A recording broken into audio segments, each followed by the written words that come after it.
right, welcome to section 8.1, right triangle trigonometry. Hopefully this section is nice and relaxing for you.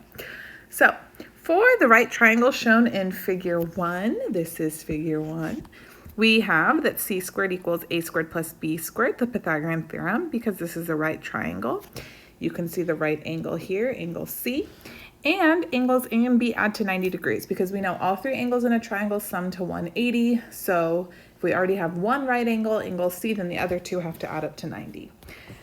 So let's start with a nice example. Find the exact value of the 6 trigonometric functions of the angle B in the figure. So I need to find first the missing side in the triangle, side C. And so I'm going to use the Pythagorean theorem.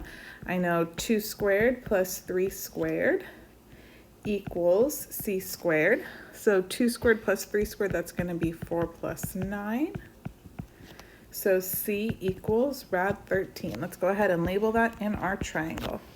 And then I need the 6 trig functions of the angle B. Please write your answer out in the following order. So you do sine, cosine B, and tan B, all in the first column. Don't forget to write B, B, B. Don't just write sine, cos, tan.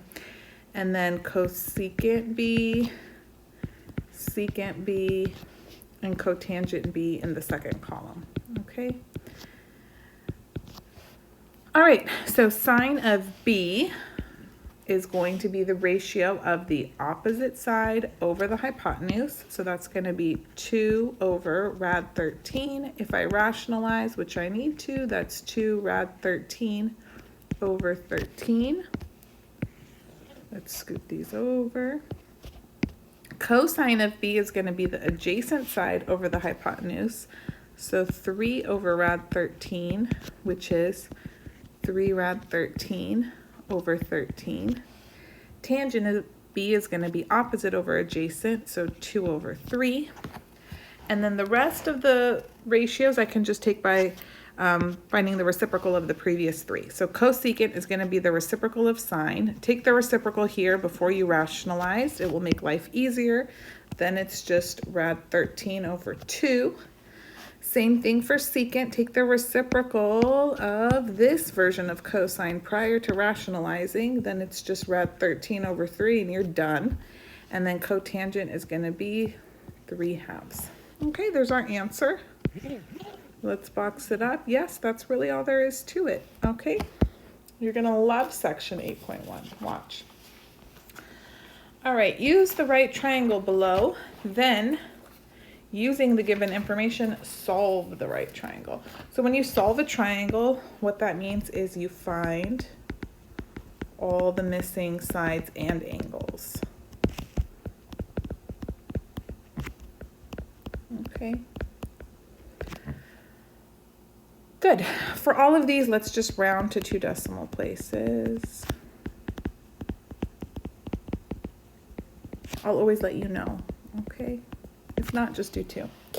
All right, so here we have side B. The lowercase letters are the sides, right? And the capital letters are the angles. Angle B is 10, and then find A, C, and A. So let's just draw another arbitrary triangle to label for this first example. So I'll call this A, this B, this C. It doesn't matter, just make sure C is the 90-degree angle. So they told me angle B is 10 degrees, and they told me side B is 4. And then I need to find the remaining sides and angles. So let's just make our little list here. Sides A, B, C, and then angles A, B, C. Okay, so they already told me I know angle C is 90 degrees. I know angle B is 10 degrees. Can you figure out angle A? Well, I know A and B have to sum to 90, so angle A is going to be 80. Okay. Now from here, it's up to us what we want to figure out. This is side A and this is side C. So what do you want to compute first? Doesn't really matter. Let's just get side A. And since I have side B, I can use tangent of 80. So tangent of 80 is equal to opposite over adjacent, A over 4. So A equals 4 times tangent of 80, which is about 22.69. So A is 22.69. I know side B is 4, they gave me that.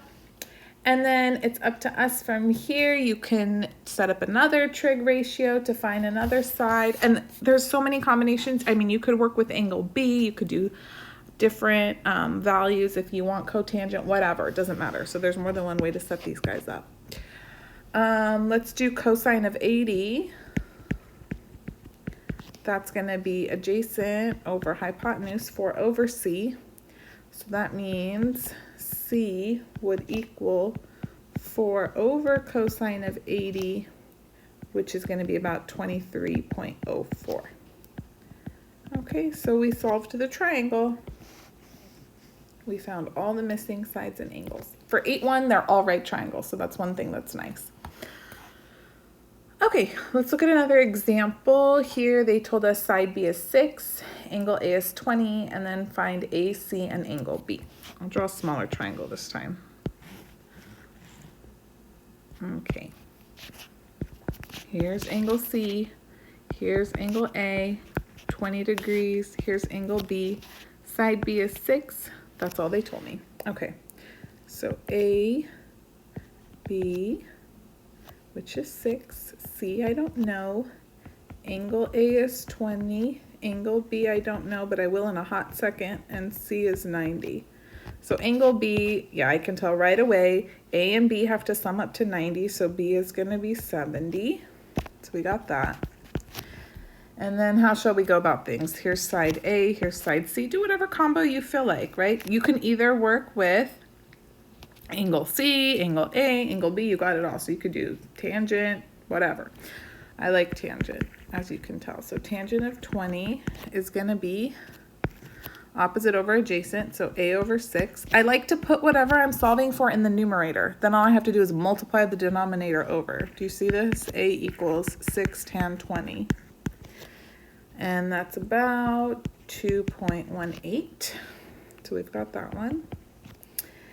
And then cosine of 20 is going to equal 6 over C.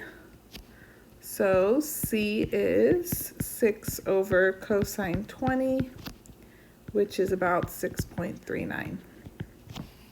Another thing you could do is, once you have two of the sides, is use the Pythagorean Theorem to find the remaining side. However, I typically don't do that. Let me tell you why. Because I don't like to use a calculation that I've rounded in order to find another answer, because you lose accuracy that way. So when I set it up with the trig ratio and solve for that remaining side, then I know I don't have any rounding error there. Okay. Good. Last one. Yes, we're already at the end. So another right triangle. Here's angle C. Angle A is 40, and they told me side C is 10. So they gave me the hypotenuse this time. So find sides B, C, and angle B. Okay, so A, B, C, angle A, angle B, angle C. So angle A is 40, side C is 10, and I know angle C is 90. Well, can you figure out? Here's angle B, here's side B, here's side A. Angle B has to be 50 degrees, right? So that everything adds up to 180. And then let's go ahead, let's find side B, and I'll use angle A. So cosine of 40, that's going to be adjacent over hypotenuse. So B equals 10 cosine 40, which is about 7.66. And then we can get A easily, just switch it to sine. So sine of 40 is A over 10. So A is 10 sine 40, which is about 6.43.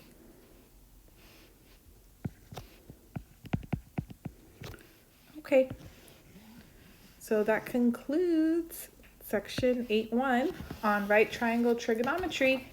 Enjoy.